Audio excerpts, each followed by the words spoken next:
All right, Chelsea, welcome to the show that's called Who's Calling. This is the second interview ever, second episode, so to speak.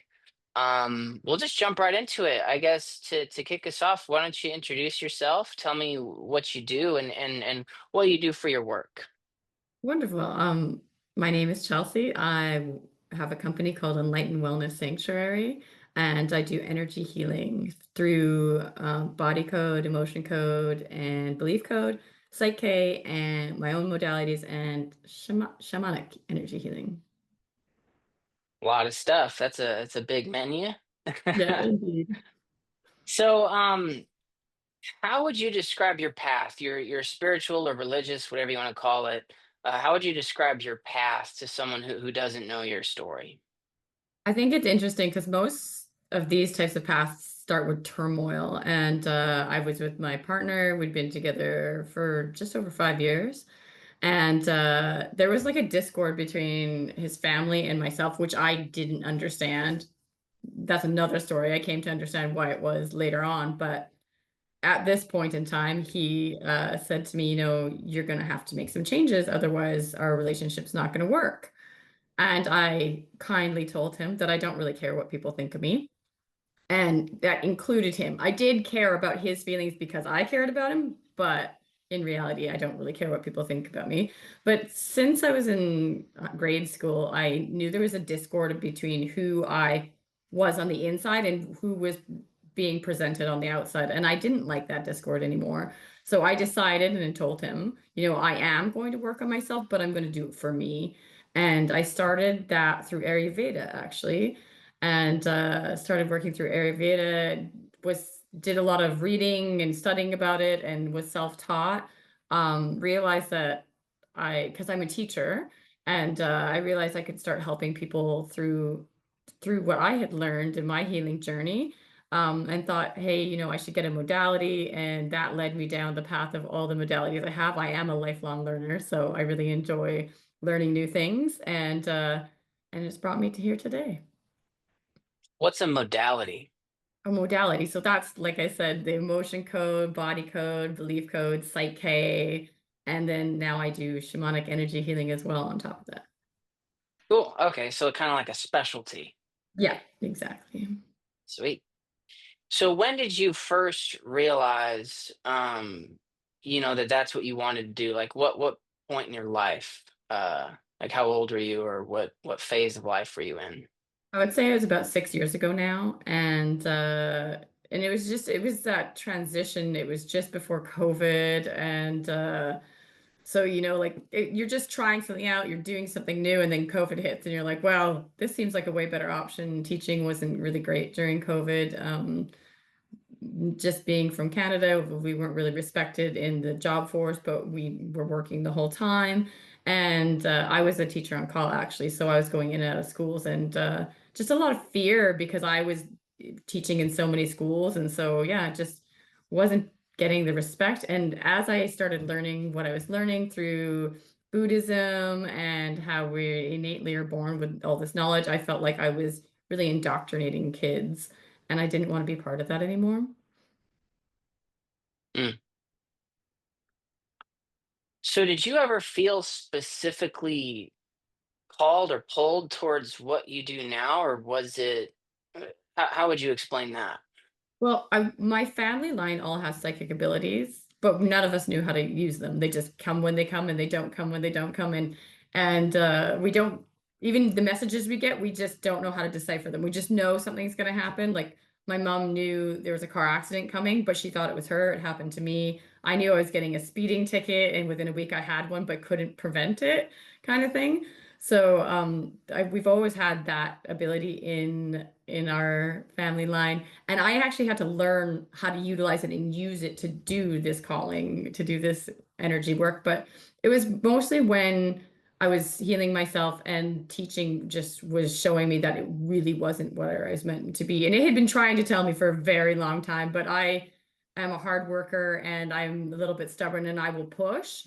But it had been telling me for a very long time that I was not meant to be teaching. And I still am teaching, but just in a different capacity, one where I feel more aligned and attuned with, and one where I can still help other people.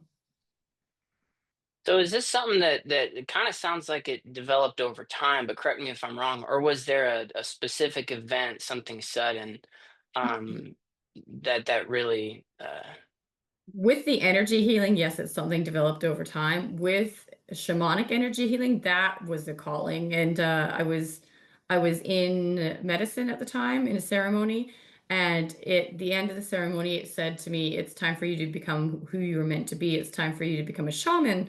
And I thought, "Oh, that's an interesting notion. Nothing I had ever thought about." And so I just like I'm like, okay, I'll look into that later on. And then I went to a breathwork ceremony a couple of days later, and it's like it's time for you to become a shaman. I'm like, oh, you meant like now. And it's that old adage, when you call on divine, divine will listen and answer back. But it's the same thing when divine calls on you, you need to listen and answer back. all right, so let's get into it. When you say listen, or when you say you received this instruction, can you describe that specifically? Of Or course. yeah. I used to just get pictures like before, but with practicing, I now get like vocal, like I can actually hear it. And so it was like a vocal. It was like oh, it's time. Mhm. The first one was like a verbal, like it's time for you to step into who you're meant to become. It's time for you to be a shaman. And then the second one was a bit more cross and kind of like, it's time for you to be a shaman. Like go. Like I'm like, oh, okay. So yeah, I do get verbal, not a lot, but usually verbal is when it's very imperative. For example, I now live in Costa Rica, moved out of Canada, but that was one of my first verbals where I was just sitting after session. I was just quietly meditating in my office and it yelled at me, get out. And so because I now knew how to ask questions and stuff, I'm like, why? And I could feel fire coming. And I said when, and it said you need to be out by June. And so in June, I'm packing to leave to Costa Rica, and I could see a forest fire out my living room and bedroom windows. No way. Yeah. All right, that's cool. Talk about pictures. You said you started out seeing pictures. Were, would that, how would you describe that? I literally describe it as looking at a photograph. So I would have to read something for somebody by just looking at a still frame photograph, which is sometimes hard because they're not usually in color, they're usually black and white, and it's just a still frame. So like somebody would be sitting somewhere and looking at like holding something in their hand. So now I have to like, and this is telling people their lives so they can corroborate this, right? So I'd be like, you're in a like a kind of a building that looks kind of like a lobby, and you're sitting in a chair, and you have, and what I've told this client this one time, you have a cell phone in your hand. He's like, nope. And I'm like, hold on, give me a second. And I look closer and I'm like, it's a key card. You're in a hotel lobby. You're waiting for somebody. They haven't arrived. They're probably not arriving. And you have the key card for getting in your room in your hand. And then they're like, oh yeah, you got it. But it's really hard to like, I have to put 1,000 words into that picture. So how do you, is that something you learned, or how do you come to trust it? That one came really naturally to me. That was just something I have had since I've known about anything. That's where I would know I'd get a speeding ticket and stuff like that. I just had the picture. I just knew it would happen. How do I trust it? Honestly, and it's going to sound really interesting. I was a kindergarten teacher, and like it's really in your imagination. It's really make believe. And you just have to have an utter knowing about it. I can't question what's given to me. I don't take ownership of it because it's didn't come from me, it came from source. So it's just knowing. And it's not my information, so I cannot neither be right nor wrong. I just share what's openly given to me and trust that who I'm sharing it with is going to understand where it's coming from and receive it. Very cool. So you started out with kind of seeing pictures and then it got verbal. Was that scary? It was more so scary because it was very demanding when it first started, and it was like, and it was important, and it was just like one word, like no, or get out, or like just very succinct. So then I was just kind of like, okay, well, I can tell you're serious. So I just need a little bit more information about what this is. So more just startling because you're just all of a sudden it's like, get out, and you're like, okay, like what do you mean, like right now, right here? So you just have to like decipher about what that message is trying to tell you. Yeah, very cool. Were you alone the whole time? Like in your experience, Have you been alone trying to decipher, or did others around you help, or um It's mostly been me, and with others deciphering, they're bringing in their preconceived notions to that and what their perceptions of things are. And a lot of times when you're dealing with something like that, or even a problem, it's better to sit with it alone for a while so that you can really get your intuition about it, right? Because once everybody starts coming at you with their ideas and their notions and what actually they want truly, it really muddies and clouds up, and then you don't know what is your own ideas and what is your intuition. And that's always really hard to at the beginning to be like, what is my mind speaking and what is my intuition speaking? Because intuition's very quiet. We live in a mainstream world where we've been taught not to listen to it. So it's quiet and it's subtle, and our minds are very loud and very like insistent. mm. So you answered a lot of my questions here. Let's go on and talk about uh kind of understanding your path and what it's meaning to you. So did it did require some specific study, right? Training and practice. How long do you think you studied before you started putting things into practice, or was it immediate? No, I did study before I put things into practice. I would say I probably studied for about a year before I put things into practice. And I started off slowly. I was still teaching while I was doing this job as well, so I was doing both jobs at the same time. And and so it was a lot of work, and but I really appreciated it. My body code, emotion code, and belief code, they're all study at your own pace. But because I love learning, I did them, as fast a pace as I could comfortably do. My Psych K courses, they were weekend courses, so I would do those ones. And my shamanism course was 6 months, but very intense, like 8 hours a day. So during that time, let's talk about it. Did you feel, doubts, fears through the process? Did you receive further guidance, nudges along the way? What was that like? I would say during my coursework, no, I love studying and love learning, but my first client, I had doubts and fears, Your definitely. first client? Yeah, my first client. Because they were very not very in touch with their intuition. And so they wanted me to delve in. And like I said, I was looking at these pictures, and at first we were working with their ancestral history. So, I mean, those people are gone and past. So telling them about them is fine. But then we started working more into his stuff. And it was very difficult for me because I was having to tell him about his past. And again, this is me learning how to utilize and harness my psychic abilities and how to be more in control of them. And so, I would have to be on these calls with him and tell him about his past that he can be like, yeah, that happened, or no, that did not happen. And I would get off those calls and I would be so panicked. And I'd be like, 10 seconds, allow your panic for 10 seconds. And I'd allow my panic for 10 seconds. And I'd be like, okay, we're done. I'm like, yes. I kept thinking he needs somebody better. He needs somebody more skilled at this, somebody that's been practiced longer. And I said, you are doing this. It's happening. You're telling him things, and he is saying yes to them about his past things in his past life. And I just have to be like, it's happening. You just need to trust it because it's not coming from me. It's coming from somewhere else, and I'm just deciphering a picture. So sometimes you're deciphering an idea, like a thought behind it, a feeling, a smell, like a sense. So you're really having to put a lot of times when you're not getting verbal stuff, you're putting like very nonverbal things into words. And I've been told this a lot, and I wouldn't know because I don't know a lot of languages, but the English language is limited, whereas like some languages have much more words. So I have to really convey these notions with verbal language, and then hopefully the client will also understand the greater picture behind what my words are trying to say. Very cool. So my next question is, how has your understanding of your calling evolved over time? But maybe I could rephrase that in light of what you just said. Like, what do you think is happening? What are you helping people with?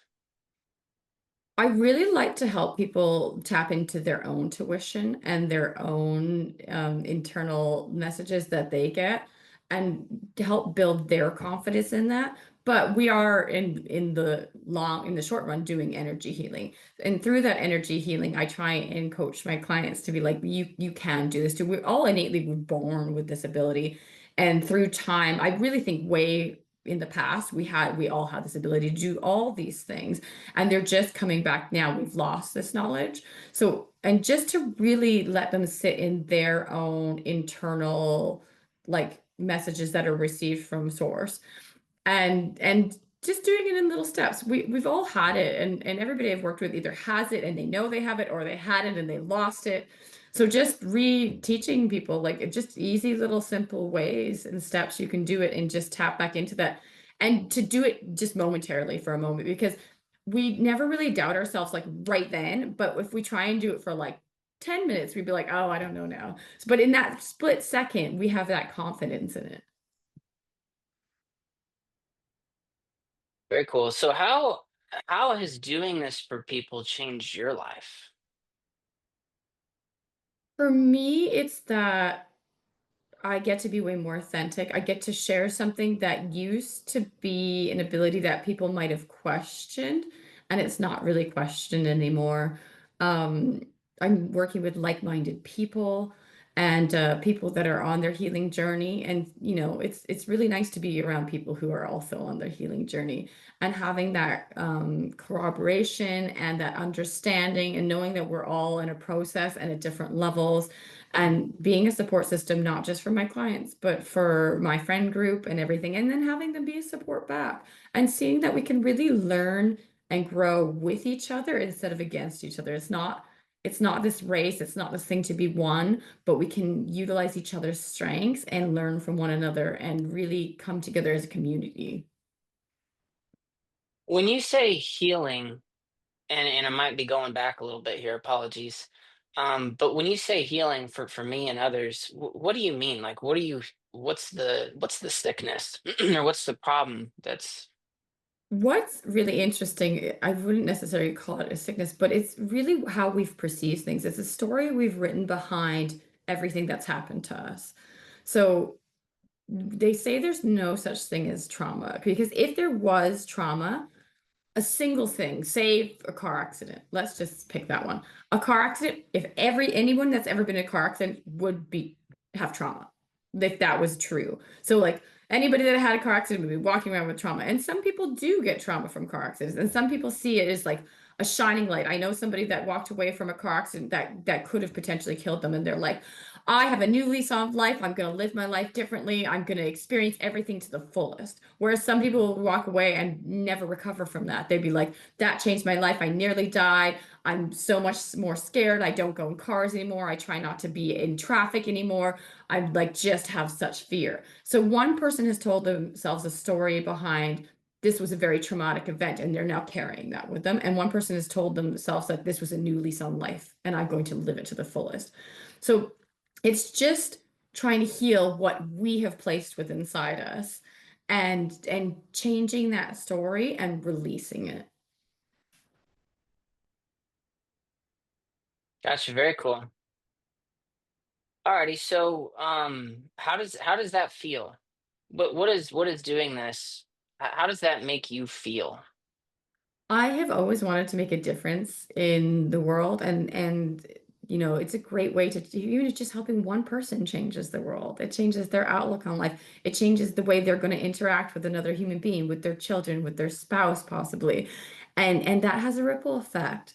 I love helping people in any way I can and it almost feels magical that I can take something that was innately mine and build on that with more learning and bring that to people and get to share that with them. Awesome. Let's shift it a little bit. Let's talk about some advice you might give. So if someone felt called but wasn't sure what it meant, what would you tell them? It would be great to sit down and journal that out. Think about like what does that calling mean? Is it a calling to heal yourself? Is it a calling to learn more about healing? Is it a calling to help others? Like really narrow down on what that calling at that moment means for you. Is it telling you to go study something? Is it telling you that you have something in you to heal? Because we often don't listen to those really subtle cues that there's something there to heal. For example, triggering. A trigger, when you get triggered by somebody, we always place that blame on the other person, but really what that person's doing is giving you a gift. They're mirroring something that's inside of you. So, and we get to choose how we feel about things. So we're choosing to be irritated by it, be angry by it, get sad about it. But really that emotion that's coming up is showing us that there's something there to be healed. So when people trigger me now, which doesn't happen all that often, so it's a very big gift when it does. I thank that person for the pieces of that I accept and I give me. If anything else is extra, I'm like, you can have that bit back, but thank you for this bit. And I go in and work on that and see what needs to be healed there. Okay, so yeah, you're saying basically if someone frustrates you, that's showing, if I understand what you just talked about with the trauma too, it's basically showing you that you have something in your brain that's saying this is bad, or it brings up some sort of negative. Can you elaborate on that?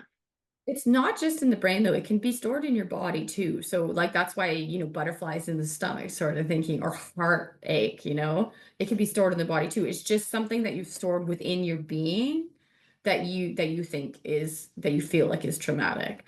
So it's delving into where that is. So even now I do it in real time.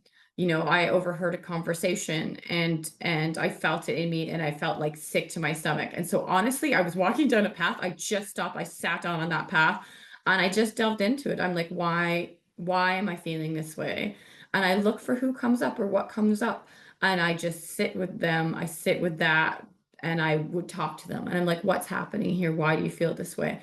And what happens is whatever age we felt that trauma at, that trigger at the first time, that's the age that comes up when you're dealing with it. So, say for the first time, you got scared at 4 because somebody was talking behind your back. Well, that's a young age. Let's just try and say 8. 8 is a better age that somebody's talking behind your back. And so that 8-year-old child comes up every time you hear somebody talking behind your back, and they're the one that reacts. And so as a 40-year-old female reacting as an 8-year-old girl in that situation does not serve me well. It's not using the knowledge I have now. It's not using the power I have now. It's not using the language I would want to use. So I talk to that 8-year-old self and I say, honey, we don't have to be so upset when people talk about this. That's their business. It's not really our business. And that's if they're being triggered by this, feeling they need to talk about this, that says something about where they have to do healing. And I let her know that I will be here for her from now on, that I can take over this. And I'm like, you can just go live your life in love and joy and have fun and be an 8-year-old girl now. And I will take over from here on out. And I let them know that they can keep me in their back pocket and pull me out whenever they need me. And it never Hmm. gets triggered again. That healing that I just did will never get triggered again. So it's a blessing because it gives you the opportunity to identify and then process or heal, right? Yeah, yeah, heal and process it. And the thing is if we have a wound that we cannot see, how can we tend to it? So Hmm. somebody poking that wound and saying, by the way, you have a big giant wound right there. It's like, and you're like, oh God, I do. Look at that gaping wound there. Thank you for letting me know that it is there. Now I can tend to it. Now I can heal it and release it, right? If we don't know it's there, we're just going to keep living with it and carrying it. Awesome. Thank you. Thank you for going down that bit of a rabbit hole with me. I'm gonna get back on track with my scripted questions. Is there a message or lesson you think people often miss about being called? That is with like the bodily sensations. When you're having a physical reaction to something, it's your body trying to tell you something. And so our bodies are the most amazing thing on this planet. Like they can never be replicated. We can never create a body from without a womb and, a seed. Um, this our bodies have so much intuition and can teach us so much and guide us through. And we've been so removed from that. So when your body is having a physical reaction, be it emotional, be it physical, really listen to that and learn from it. And just and if every day if you could just try and reconnect with your body a little bit more and trust that intuition, you are a team and can thrive when you're working together. So looking back, would you have done anything different in how you responded? I would start so much sooner. I would have started so much sooner.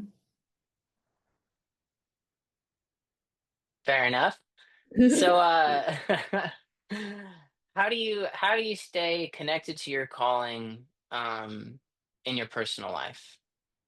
I meditate daily. I am out in nature grounding barefoot every day. I walk on the beach every day. One of the reasons why I moved to Costa Rica is so I could be outside all the time. I connect with my spirit guide daily, with I divine daily, and with Mother daily, and have conversations with them and just making sure that I'm taking on as many clients as I can and working with them because as I'm working with them, I'm working with their auric energy field, I'm working with divine, I'm working with my spirit guides, and so just staying in communion with them and co-creating with them the whole time as much as I Hmm. can. Do you find it, I mean, you mentioned your first client. Do you find your work to be draining of any kind or?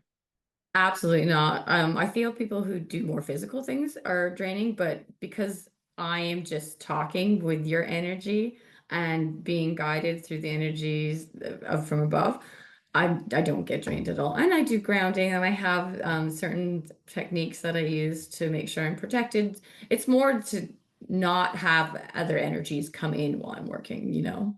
So like for example, if we're working with a client's trauma, not allowing that trauma to come in to me and affect me. But that's one thing is if it's something that is affecting you, that means it's something there that you need to heal too. And we can only heal our clients as much as we've healed ourselves. So it's a continuous process, healing and working on myself, with myself and with other practitioners as well. Why is that? Why can you only heal them as much as you are healed? Because you can't guide a client down a path that you haven't been down. Hmm. You can't be like, let me show you the way when you've never been there. And if you are not healing yourself before going on to healing clients, you will be trying to heal yourself through your clients. Hmm.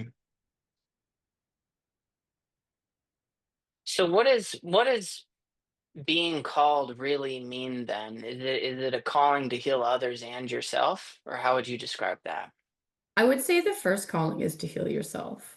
And then the second calling is to be of service. So service might be something different to everybody. Mine was through healing and teaching. Yours might be through volunteer work. You know, other people's might be through being of service in their community, you know? So it's different for everybody, but it's definitely a call for your own healing and to be of service in whatever capacity suits you and is your strength. Do you think for each individual it's a specific and unique thing? Let's say you've healed and now it's your time to serve, or is it broad and categorical, or how would someone find out? I think it's very specific to each person because we all have strengths and weaknesses, and we all have talents and expertise. And I feel like that the things that give you passion, that make you feel good when doing them and being in services that way is going to give you the greatest service because people really are attracted to when you're shining that brightly and doing stuff and they can see the genuine joy in doing it. So I do really think it's specific. So how would you find out what your specifics are? That's a great question. And I think that's when you start broad. When you don't know, you try things. You go out, you volunteer. You volunteer in multiple places. You see where you do shine, right? So if it's not something you innately know, you go broad and then you narrow it down from there. Mm, try stuff out. Alrighty. Concluding question then. is there anything you want to share with the viewers? Maybe services you offer, or how to contact you, or anything you're working on, anything you want to promote, or just otherwise talk about? Well, first thing I would like to say, if I only recommended one thing to everybody in the world, it would be to meditate daily. And it doesn't have to be hard, and it's not about making your mind silent, but it's catching your mind when it goes and then being like accepting it and allowing it and then being letting it go. And that's that practice of being like, oops, I'm thinking and coming back to stillness. Oops, I'm thinking and coming back to stillness. It's that practice of repeating that and teaching your brain to slow down, to quiet, and to be still. That is actually meditation. It's not that sitting in silence. If you sat there in silence, you don't have anything to practice, right? You already got it. So I would highly recommend that. You can find me at enlightenwellnesssanctuary.org. That's my website. I'm also on Facebook, Instagram. So anywhere you look there, Enlighten Wellness Sanctuary. And I provide everything we just talked about. I have some custom modalities too. And it's very important to me that clients know that they can come to me for anything. So if they have an idea that they want to work on something, we are capable of anything. We're creators. So I just sit with my guys, I channel and find out a way to work on something specifically the way you would like to, customize to them as well. Very cool. Alrighty. Well, thank you so much for your time, for sharing your story, sharing your knowledge, and your experiences and the advice. Thank you for everything. Anything else? Otherwise, we'll call it a show. Thank you for having me. I really enjoyed it. Yeah, I'm gonna keep the recording. Wait. Beep.